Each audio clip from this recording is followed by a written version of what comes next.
আসসালামু আলাইকুম। তো আমি এখন ছিল মাছিনগর সেই কাঠের ব্রিজে। তো আজকে আমরা যাইতেছিল আপনার বটতলি খামারাডি।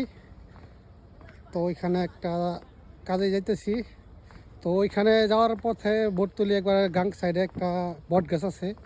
তো ওইখানে আমার অনেক আগের একটা স্মৃতি আছে। তো আজকে ওইখানে যাবো, গিয়ে দেখি সেই বট গাছটা আছে কিনা। তো এইটাই হলো সেই বট গাছ।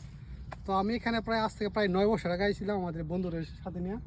তো এখান থেকে বট গাছটা একদম কাটা রাখছে, আর এখানে বালু টালু ফেলায় বাউন্ডারি দিয়ে দিছে। তো এখানে আমরা প্রায় 11 জন বন্ধু আইছিলাম, নৌকা দিয়া কুষা নৌকা দিয়ে ঘুরতে আসছিলাম। তো আমরা এই যে মণিপুরা থেকে আমাদের বন্ধু জলিল, আমাদের তখনকার বাহাবলী ছিল আমাদের বন্ধু জলিল। তো হ্যাঁ, কুষা নৌকা নিয়ে মানে ইঞ্জিন ছাড়া নৌকা নিয়ে আমাদের বন্ধু 11 জন রে, হ্যাঁ 11 জন নিয়ে এই নদীটা মণিপুরা থেকে তো এই নৌকা বাইয়া তো এখানে আইছিলাম আমরা ঘোরার জন্য। তো এখন আইসা দেখি যে সেই বট গাছটা এখন আর আগের মতো নাই, ওইটা কাটা ফেলছে। তো এখানে প্রায় বাউন্ডারি হয়ে গেছে। আর এই যে এই হলো সেই বট গাছ, আর এই বট গাছের নিচে বসে আমরা সেই দুর্লভ ছবিটা তুলছিলাম আমরা বন্ধুরা মিলে সবাই। তো এখন প্রায় এই জায়গা অনেকটাই পরিবর্তন হয়ে গেছে, এদিকে রাস্তা হয়ে গেছে।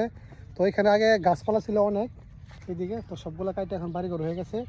তো এখানে যে ছবিটা মনে হয় আমরা তখন আমরা কলেজে পড়ি মনে হয়। তো আজ থেকে প্রায় 8 থেকে 9 বছর আগে হইব ওই ছবিটা।